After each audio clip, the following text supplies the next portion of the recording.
नमस्कार, देवभूमि समाचार में आप सभी का स्वागत है। मैं हूं आपके साथ रक्षंदा खान। आगे आप मेरे साथ देखेंगे उत्तराखंड की तमाम छोटी बड़ी खबरें विस्तार से, लेकिन उससे पहले नजर डालते हैं इस वक्त की हेडलाइंस पर। दिसंबर में होने वाले ग्लोबल इन्वेस्टर समिट को लेकर तैयारियां तेज। सीएम धामी ने अधिकारियों को दिए जरूरी दिशा निर्देश। कहा, उत्तराखंड में निवेश को बढ़ाना सरकार की पहली प्राथमिकता। कैग की रिपोर्ट में बड़ा खुलासा। पिछले 20 सालों में राज्य सरकारों ने बिना अनुमति के खर्च किए 47,000 करोड़ रुपए। करोड़ों खर्च के बाद भी अधूरी पड़ी है कई परियोजनाएं। निर्दलीय विधायक उमेश कुमार के बयान से सियासी गलियारों में चर्चाएं। सतपाल महाराज पर साधा निशाना। सिंचाई विभाग में बताया सबसे बड़ा घोटाला। और प्रदेश में लगातार बढ़ रहे डेंगू मरीज। ग्राउंड जीरो पर उतरकर स्वास्थ्य सचिव ने डेंगू की रोकथाम को लेकर आम जनता का लिया फीडबैक। अधिकारियों को दिए अलर्ट रहने के निर्देश।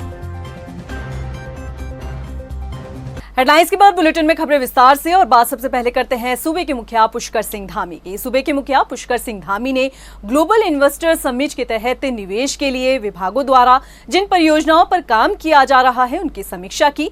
बैठक में सीएम धामी ने अधिकारियों को निर्देश दिए कि राज्य में इन्वेस्टमेंट को बढ़ाने के लिए विभागों में बनी पॉलिसी को लेकर और बेहतर किया जाए। मुख्यमंत्री ने कहा कि पॉलिसी को लेकर जो सुझाव मिल रहे हैं उस पर ध्यान दिया जाए और संशोधन किया जाए और प्रस्ताव भी लाए जाए। सीएम ने अधिकारियों को साफ अल्फाजों में कहा कि सरकार की पहली प्राथमिकता उत्तराखंड में निवेश को बढ़ाना है। उत्तराखंड विधानसभा के मानसून सत्र की तारीख के ऐलान के बाद से ही सत्र की अवधि को लेकर सवाल खड़े हो रहे थे और सत्र के दौरान भी विपक्ष ने सत्ता पक्ष पर कम अवधि को लेकर सवाल उठाया। ऐसे में आखिर विधानसभा सत्र की अवधि को लेकर क्या नियम है और क्या नियमों का पालन किया गया है, इस पर हमारी ये रिपोर्ट देखिए। सत्र की कम अवधि पर सवाल, नियमों की अनदेखी पर विपक्ष का बवाल। 1 साल में 60 दिन चलना चाहिए सत्र, लेकिन 2 साल में मात्र 12 दिन चला सत्र। सत्ता पक्ष पर हमलावर हुआ विपक्ष। उत्तराखंड विधानसभा का मानसून सत्र चल रहा है, लेकिन इस सत्र की अवधि को लेकर लगातार सवाल खड़े किए जा रहे हैं। सड़क से सदन तक विपक्ष ने कम अवधि को मुद्दा बनाकर सत्ता पक्ष को घेरने का काम किया। ऐसे में नियमों का भी हवाला दिया जा रहा है। जो विधानसभा की कार्यवाही को लेकर नियम तय किए गए हैं, उसका पालन उत्तराखंड में नहीं किया जा रहा है।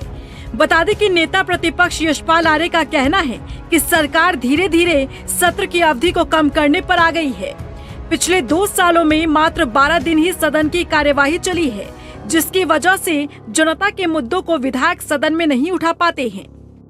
अगर 3 उपवेशन होते हैं, आय विभाग है, आपका सप्लीमेंट्री बजट है या अन्य गतिविधि सत्र बुलाया जा रहा है, तो 60 दिन की अवधि कम से कम 1 वर्ष में सत्र चलाने की होनी चाहिए और मात्र 12 दिन 2 वर्ष में 12 दिन ही हाउस चल पाया है।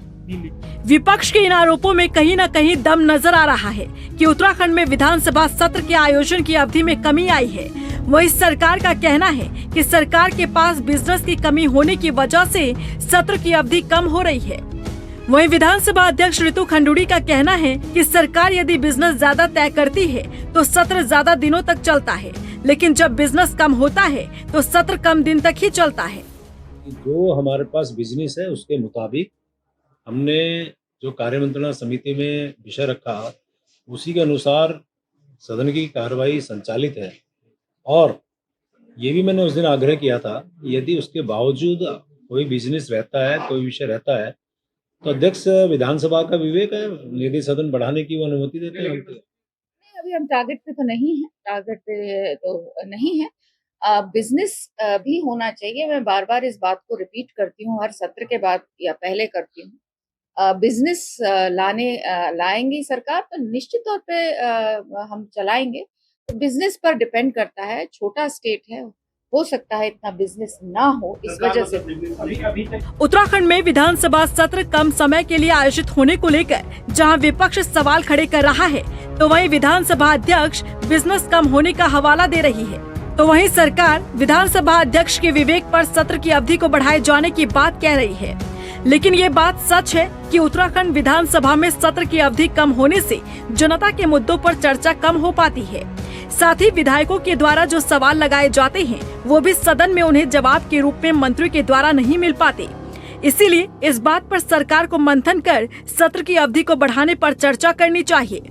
कैग की रिपोर्ट में बड़ा खुलासा हुआ है। आपको जानकर हैरानी होगी कि पिछले 20 सालों में राज्य सरकारों ने बिना अनुमति के 47,000 करोड़ रुपए से ज्यादा खर्च कर दिए और करोड़ों खर्च करने के बाद भी राज्य में कई परियोजनाएं आज भी अधूरी पड़ी है। ये रिपोर्ट देखिए।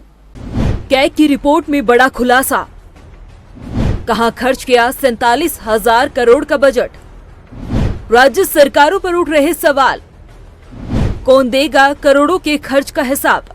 कैग की रिपोर्ट में खुलासा हुआ है कि उत्तराखंड सरकारों ने विधानसभा की मंजूरी के बिना 47,758 करोड़ का बजट खर्च कर दिया।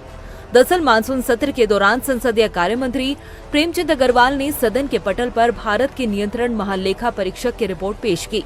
इस रिपोर्ट में खुलासा हुआ है कि पिछले 20 सालों में उत्तराखंड सरकारों ने 47,000 करोड़ का बजट बगैर अनुमति के खर्च कर दिया है। इस रिपोर्ट में राज्य सरकार के वित्तीय प्रबंधन और वित्तीय लेखों को लेकर कई सवाल उठाए गए हैं। कैग की रिपोर्ट के अनुसार उत्तराखंड में सरकारों ने साल 2005 से लेकर साल 2022 तक 47,758 करोड़ का बजट खर्च किया गया है और तो और सरकारों ने विधानसभा से नियमित कराए बगैर ही करोड़ों का बजट खर्च किया है।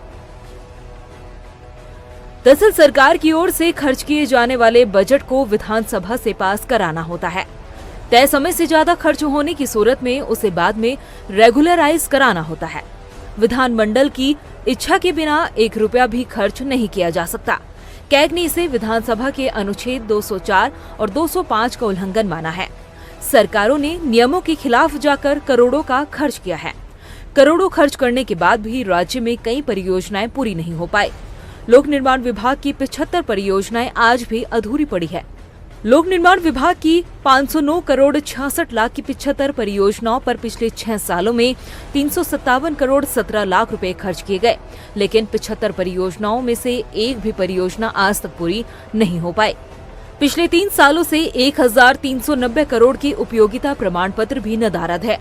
ग्रामीण और शहरी स्थानीय निकायों के विभागीय अधिकारियों ने ये पत्र महालेखाकार को नहीं दिए। कैग ने इसे धनराशि के दुरुपयोग और धोखाधड़ी के जोखिम से भरा माना है। कैग की रिपोर्ट के मुताबिक उत्तराखंड में अन्य हिमालय राज्यों की तुलना में स्वास्थ्य के क्षेत्र में कम बजट खर्च किया गया है। कैग की रिपोर्ट में जो ये खुलासे हुए हैं वाकई चौंकाने वाले हैं। पिछले 20 सालों में राज्य में करोड़ों का खर्च किया गया, मगर उससे भी ज्यादा हैरानी की बात ये रही कि करोड़ों का खर्च करने के बाद भी राज्य की कई परियोजनाएं और कई विकास कार्य आज भी अधूरे पड़े हैं। इन दिनों उत्तराखंड विधानसभा का मानसून सत्र चल रहा है। सदन में विधायक अपने क्षेत्र से जुड़ी समस्या को सदन में उठा रहे हैं, लेकिन खानपुर विधानसभा से निर्दलीय विधायक उमेश कुमार अलग ही अंदाज में नजर आए हैं, आक्रोशित भी नजर आए हैं। सदन के भीतर उमेश कुमार ने अधिकारियों से लेकर मंत्रियों तक की पोल खोल कर रख दी। ये रिपोर्ट देखिए। सदन में विधायक उमेश कुमार का फूटा गुस्सा। अधिकारियों को कहे, अधिकारी सुनने को तैयार नहीं है। अधिकारियों से लेकर मंत्रियों का चिट्ठा खोल डाला। गंभीरता से जांच करा दी जाए तो बहुत सारे लोग जेल में चले जाएंगे। सिंचाई विभाग में बताया सबसे बड़ा घोटाला। सिंचाई विभाग में जितना घोटाला इतना किसी विभाग में नहीं है। मंत्रियों की कार्यप्रणाली पर साधा निशाना। हमें पंगु बना के रख दिया है। इस्तीफा ले लीजिए नाम से, हमें कह दीजिए कि आप इस्तीफा दे दो। हम तो बहुमत की सरकार है, हम स्वयं चला लेंगे, चलाइए ना। अधिकारियों को कहे, अधिकारी सुनने को तैयार नहीं है। मंत्रियों को बोले, मंत्री सुनने को तैयार नहीं है। किसे कहे, अगर इस सदन में नहीं बोलेंगे तो बोलेंगे कहाँ? जाएंगे तो कहाँ जाएंगे हम? 4 वहां पर भाजपा इकट्ठे हो जाते हैं, वो आसपास से घेर लेते हैं, किसी स्थानीय किसान से मिलने नहीं देते, किसी व्यक्ति से बात नहीं करने देते, स्थानीय विधायक से बात नहीं करने देते। अगर स्थानीय विधायक इनके पास जाकर खड़ा हो जाए तो उसको धुतकारने की स्थिति में आ जाते हैं। ये है खानपुर विधानसभा से निर्दलीय विधायक उमेश कुमार, जो सदन के भीतर अपने क्षेत्र की समस्याओं को और जनता से जुड़े मुद्दों को उठाने का काम कर रहे थे, लेकिन एकाएक इनका गुस्सा इतना बढ़ गया कि सदन के भीतर ही अधिकारियों और मंत्रियों को लपेटे में ले लिया और एक एक कर पोल खोलते चले गए। दरअसल इन दिनों उत्तराखंड विधानसभा का मानसून सत्र चल रहा है। ऐसे में सत्र के दूसरे दिन जब विधायकों को सदन में अपने क्षेत्र के मुद्दे उठाने का मौका मिला, तब विधायक उमेश कुमार ने अधिकारियों की मनमानी और मंत्रियों की कार्यप्रणाली को निशाने पर ले लिया। गुस्से में आग बबूला विधायक उमेश कुमार ने इस दौरान सतपाल महाराज को भी लपेटे में लिया और ये बता डाला कि अब तक सबसे ज्यादा और बड़ा घोटाला सिंचाई विभाग में हुआ है। सुनिए। जब से इस राज्य का गठन हुआ है तब से आज तक सिंचाई विभाग में जितना घोटाला है इतना किसी विभाग में नहीं है। बरसात के आने से पहले यहाँ तटबंध बनाए जाते हैं, यहाँ पर पुश्ते लगाए जाते हैं, यहाँ पर निर्माण कार्य किए जाते हैं और बरसात जाने के बाद उन्हें यह दिखा दिया जाता है कि ये तो बह गए। सबसे आसान है, इसकी कोई जांच नहीं हो सकती, इसकी कोई पड़ताल नहीं हो सकती, आप किसी को दोषी नहीं ठहरा सकते। माननीय अध्यक्षा जी, अगर इसकी गंभीरता से जांच करा दी जाए तो बहुत सारे लोग जेल में चले जाएंगे। मैं ये जानना चाहता हूं कि माननीय मंत्री जी से आपके माध्यम से कि क्या आप मेरे साथ चलकर मुझे दिखाएंगे कि ये 22 करोड़ के पुश्ते बने कहां हैं? क्या आप मुझे चलकर दिखाएंगे कि खानपुर विधानसभा के जो नदियों के तटबंध हैं उन पर आपने क्या काम किया है? माननीय मंत्री जी दौरे पर आए थे, मैं ये जानना चाहता हूं इतनी गाड़ियों के काफिले के साथ इन्होंने क्या एक बार भी स्थानीय विधायक को यह बुलाकर पूछा कि आपकी पीड़ा क्या है, आपके लोगों की पीड़ा क्या है? 4 वहां पर भाजपा इकट्ठे हो जाते हैं, वो आसपास से घेर लेते हैं, किसी स्थानीय किसान से मिलने नहीं देते, किसी व्यक्ति से बात नहीं करने देते, स्थानीय विधायक से बात नहीं करने देते। अगर स्थानीय विधायक इनके पास जाकर खड़ा हो जाए तो उसको धुतकारने की स्थिति में आ जाते हैं। यह स्थिति मेरी नहीं है, यह स्थिति सदन के हर विपक्ष के उस व्यक्ति की है जो सदन में बैठा है। इनके दिल से पूछिए, हर विधानसभा क्षेत्र में यह स्थिति है कि अगर मंत्री आएंगे तो उन्हें वहां के स्थानीय नेता उनकी पार्टी के घेर लेंगे, विधायक को कोई पूछने को तैयार नहीं है। उमेश कुमार यही नहीं रुके, उन्होंने कहा कि निर्दलीय विधायकों के साथ भेदभाव किया जाता है, जो सरकार में नहीं है उनकी अनदेखी की जाती है, ये बिल्कुल स्वीकार्य नहीं। क्या हम विधायक नहीं है, हम इस सदन के सदस्य नहीं है? हम अपनी पीड़ा किसको बताएं जाकर, किसके सामने अपनी बात रखें? हो सकता है बहुत सारे सदस्य हैं अपनी बात नहीं रखते होंगे, अपनी पीड़ा नहीं रखते होंगे। अगर आप सरकार में नहीं है तो आप धुतकारे जाएंगे? क्या हम चुनकर नहीं आए हैं? क्या हमें जनता ने चुनकर नहीं भेजा है? या हम ईवीएम में गड़बड़ी करके आ रहे हैं? अधिकारियों को कहे, अधिकारी सुनने को तैयार नहीं है। मंत्रियों को बोले, मंत्री सुनने को तैयार नहीं है। किसे कहे? अगर इस सदन में नहीं बोलेंगे तो बोलेंगे कहां? जाएंगे तो कहां जाएंगे हम? अधिकारियों को हमारे सर पर चढ़ाकर बिठा दिया है। आज आपने स्वयं इस पर आदेश दिया है कि आप फोन करेंगे, वो आपको आपके नाम से बुलाएंगे। बताइए क्या बात हो गई? फोन नहीं उठाएंगे, 10 बार आप फोन करेंगे तब जाकर फोन उठाएंगे। सत्र की अवधि को लेकर पहले से ही सवाल उठ रहे हैं। कांग्रेस ने भी इस मुद्दे को उठाने का काम किया। ऐसे में सदन के भीतर निर्दलीय विधायक उमेश कुमार का गुस्सा सदन की अवधि को लेकर भी फूटा और पूछ डाला कि हम अपनी समस्या कहां और किसे कहें। 6 महीने में एक बार सदन आता है, 3 दिन सदन चलाने देने को सरकार तैयार नहीं है। हमें बोलने का मौका नहीं मिलता, बोले तो कहां बोले? हमें पंगु बना के रख दिया है। इस्तीफा ले लीजिए नाम से, हमें कह दीजिए कि आप इस्तीफा दे दो, हम तो बहुमत की सरकार है, हम स्वयं चला लेंगे, चलाइए ना। लॉलीपॉप थमा देते हैं हाथ में, जिस मंत्री को काम बोले वो लॉलीपॉप थमा देता है हाथ में। हमारे घर का काम है, अपने घर का काम लेकर आ रहे हैं, हम जनता का काम लेकर आ रहे हैं। अगर हम नहीं बोलेंगे तो कौन बोलेगा? सदन के भीतर विधायक उमेश कुमार का ये आक्रोश, गुस्सा लाजमी भी है, क्योंकि जनता विधायकों को चुनती है ताकि क्षेत्र में कामकाज करवाए जा सके। लेकिन जब क्षेत्र में काम न हो तो जनता मायूस नजर आती है। हालांकि ये निर्भर करता है कि विधायक की मंशा क्या है, क्या वो क्षेत्र में कामकाज करवाना चाहता है या नहीं। और बात यदि खानपुर विधायक उमेश कुमार की करें तो लगभग वो जनता के बीच में ही नजर आते रहे हैं। आपदा के दौरान भी जनता के बीच उनकी उपस्थिति देखी गई। ऐसे में मंत्रियों, अधिकारियों की तरफ से उन्हें सहयोग न मिलना भी पीड़ादायी है। इन्हीं तमाम मुद्दों को वो सदन में रखते नजर आए। बहरहाल देखना होगा कि विधायक उमेश कुमार के इस अंदाज से क्या अधिकारियों या मंत्रियों की कार्यप्रणाली पर फर्क पड़ता है। औद्योगिक विकास योजना 2017 के अंतर्गत हिमाचल और उत्तराखंड के लिए 1164 करोड़ की अतिरिक्त आवंटन को केंद्र सरकार से स्वीकृति मिल चुकी है, जिसके लिए सीएम धामी ने पीएम मोदी का आभार व्यक्त किया है। भाजपा प्रदेश प्रवक्ता वीरेंद्र बिष्ट ने कहा कि प्रधानमंत्री नरेंद्र मोदी का हमेशा उत्तराखंड के विकास कार्यों को बढ़ाने पर पूरा योगदान रहता है। देखिए, भारत के यशस्वी प्रधानमंत्री नरेंद्र भाई मोदी जी की विशेष कृपा उत्तराखंड राज्य पर रही है। वो हमेशा उत्तराखंड राज्य को तवज्जो देते हैं और यहाँ के विकास कार्यों को बढ़ाने में अपना पूरा योगदान उनका रहता है।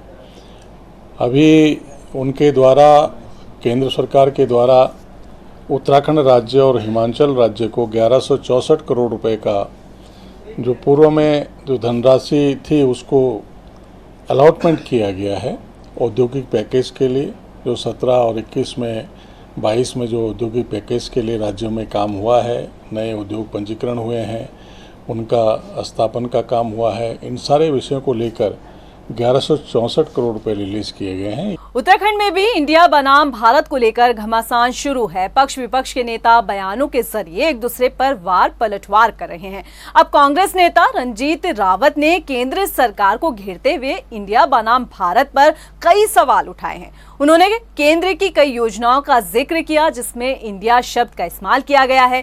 रंजीत ने केंद्र से पूछा, क्या देश में दोबारा नोटबंदी देखने को मिलेगी, क्योंकि हमारे हर नोट पर भारत के साथ इंडिया शब्द भी शामिल है। इतना दोगलापन राजनीति में आज तक देखने को नहीं मिला।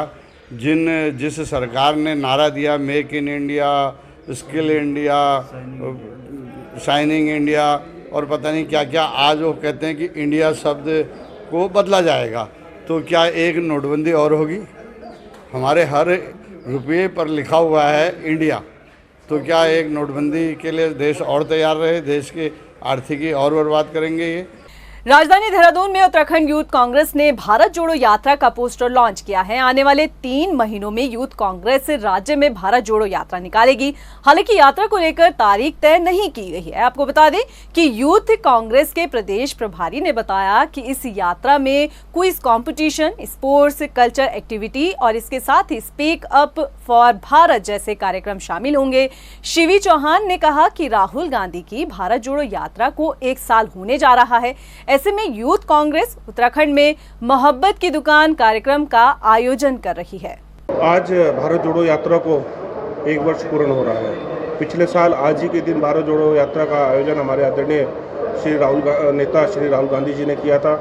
कन्याकुमारी से लेकर कश्मीर तक उस यात्रा को उन्होंने पैदल पूरा किया और उस यात्रा में विभिन्न पड़ाव आए, विभिन्न परिस्थितियाँ आई, फिर भी हमारे नेता श्री राहुल गांधी जी सब कठिनाइयों को पार करते हुए उस यात्रा में एक मोहब्बत का संदेश देते हुए, मोहब्बत का पैगाम देते हुए उस यात्रा को कन्याकुमारी से कश्मीर तक लेके गए और साथ ही साथ उस यात्रा का फर्क पूरे हिंदुस्तान में दिखने लगा।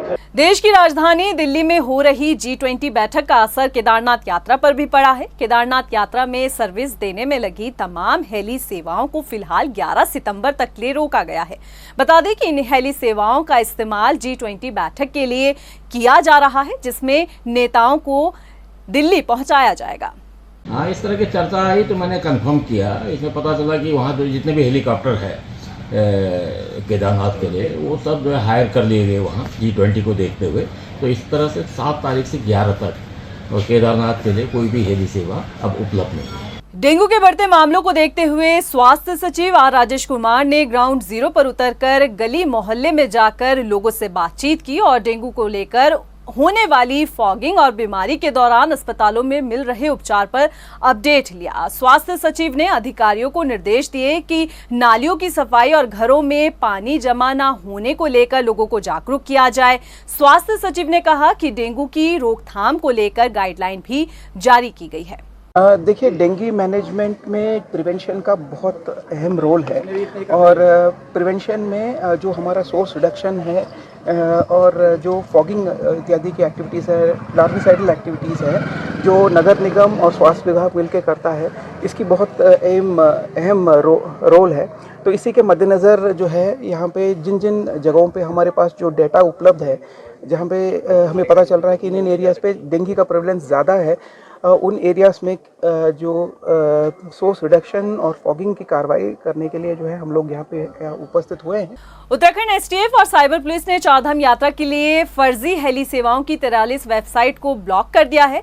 एसटीएफ ने केंद्रीय गृह मंत्रालय के साथ मिलकर फर्जीवाड़ा करने वाली 43 वेबसाइटों को ब्लॉक करने के साथ ही लोगों को ठगी का शिकार होने से बचाया है। इसके अलावा 1 दर्जन बैंक खातों और 3 दर्जन मोबाइल अकाउंट को भी बंद किया गया है। इस मामले में अब तक 3 गिरफ्तारी होने के साथ ही 2 लोगों को नोटिस भी भेजा जा चुका है।